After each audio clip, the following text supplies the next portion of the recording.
What's going on, guys? Gomes here, back again on another MLB The Show 20 Diamond Dynasty video. It again appears to be a Monday, and it again appears like we're getting content this week in Diamond Dynasty, wouldn't you know it? And we know a good amount of stuff. There's going to be a pretty sustainable amount of content this week, but as always, before we talk about said sustainable amounts of content, make sure to leave a like down below on this video. Definitely helps me out.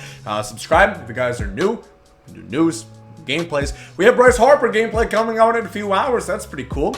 And yeah, obviously in a new place, you know, don't have to mention it that many times. But getting on into this one, so we have big news. Tomorrow we have two big new diamonds, of course. We have brand new Flawless, so hopefully these aren't guys that you want. Hopefully this is Brooks Robinson, and this is out of Josh Hader. Hopefully that's what we see right here tomorrow as the new Flawless, because they're going to go for 600k.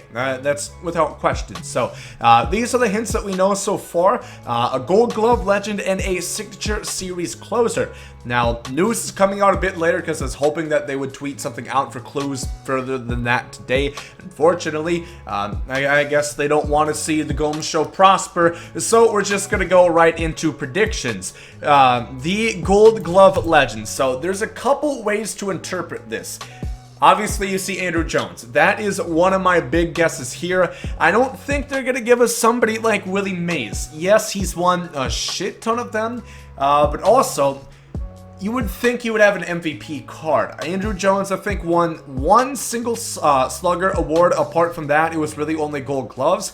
And this looks like it could be a flawless card. Of course, he was an event last year, and I would imagine the same thing would go kind of like with the Harper. It would be a better Andrew Jones. We'd probably see around 115 on his power per side, around 85 speed or so, maybe dipping into the hundreds on contact. It would be better than what you're looking at. This is just a bit of an outline, bit of a tracing for you.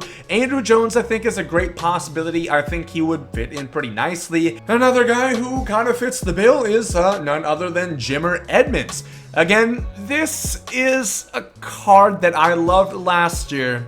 However, I don't, like, if they drop this 1-to-1, I don't think that there would be too many people jumping out of their seats. I don't think we'd have people scratching at their neck like crack addicts wondering, I need to get Jim Edmunds, where's mom's credit card? I need to spend all of that money on stuff. I don't think that's going to be the case unless we got Cardinal fans, which are typically the fiends, the guys that really got to have their all-time Cardinal builds.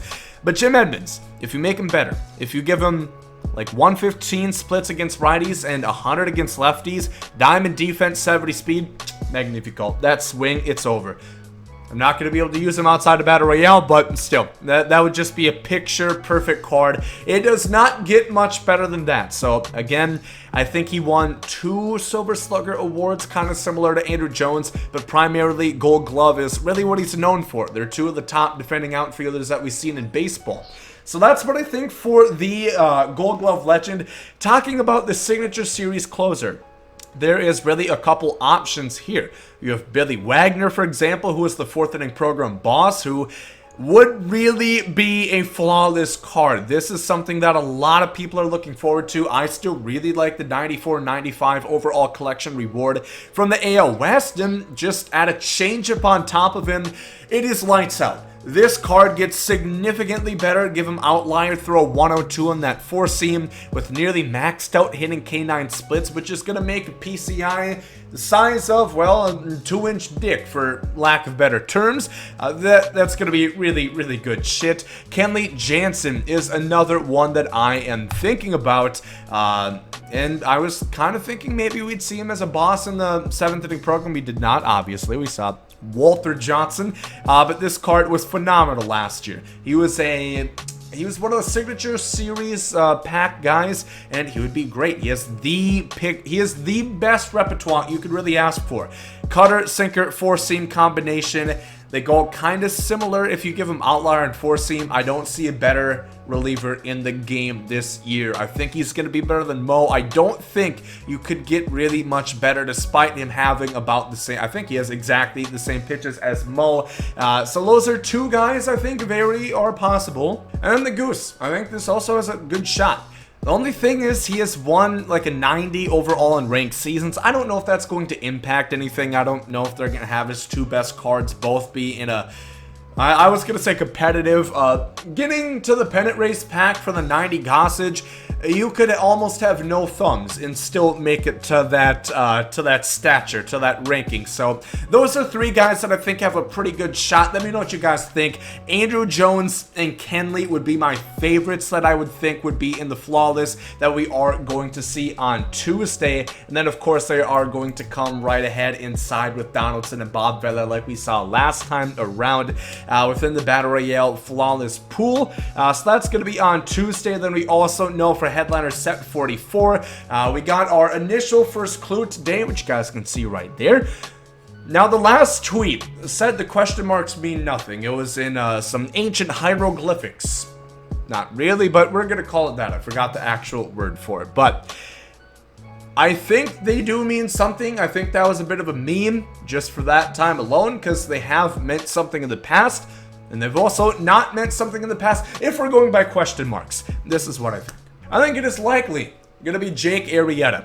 Now, this is a card a lot of people are looking forward to, myself included, because again, he has the 12-6 curveball, which is deadly when you combine it with that hard sinker, which I think might get outlier. We're going to have to see. I think they do give him outlier on that pitch, along with this repertoire. This is a 93. If it's flawless, we're getting a 99. And he damn deserves it. That like 3-year span, especially those 2-year span that he had with the Cubs, he was unhittable. He was that dominant. He really deserves a 99 overall card. So give him a Cy Young Award Series. I think that's a good chance we could see him in a headliner. Maybe it's a 97. Maybe it's a 98, 96, around that range. It might not be a 99, but it's damn sure going to be better than any Arrieta card we have seen in the past. And then Matt Chapman also does fit the question marks.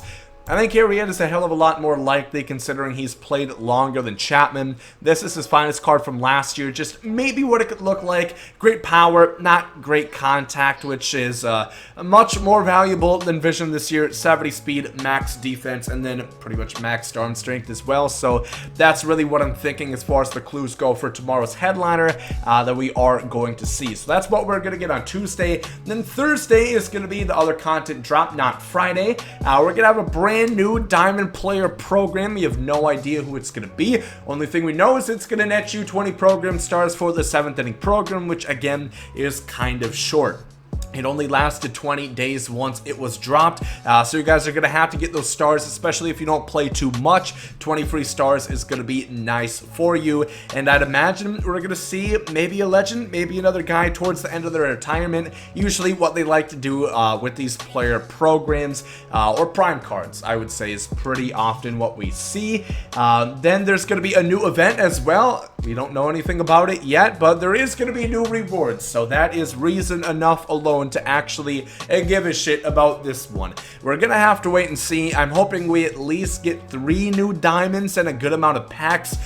Maybe, and I think there's a good shot, we see a beach ball pack somewhere probably towards the very end of the event stretch. So that might be a reason to, you know, look at selling those cards off for the next couple days, because they will tank in price a little bit. It'll take time, obviously. Just keep that in the back of your mind. And we're also gonna have tops now, so we're also going to look at tops now. And here we are again, ladies and gentlemen. As you guys can see, there's a great pool of cards that we could get. Bo Bichette has been going off. I think he's a top 10 player as far as OPS goes this year. I think there's kind of a good shot that he might get a card. Yordan Alvarez is back for the Astros. Realmuto, again, solidifying why he is the #1 de facto catcher in baseball. Hit his 8th home run recently.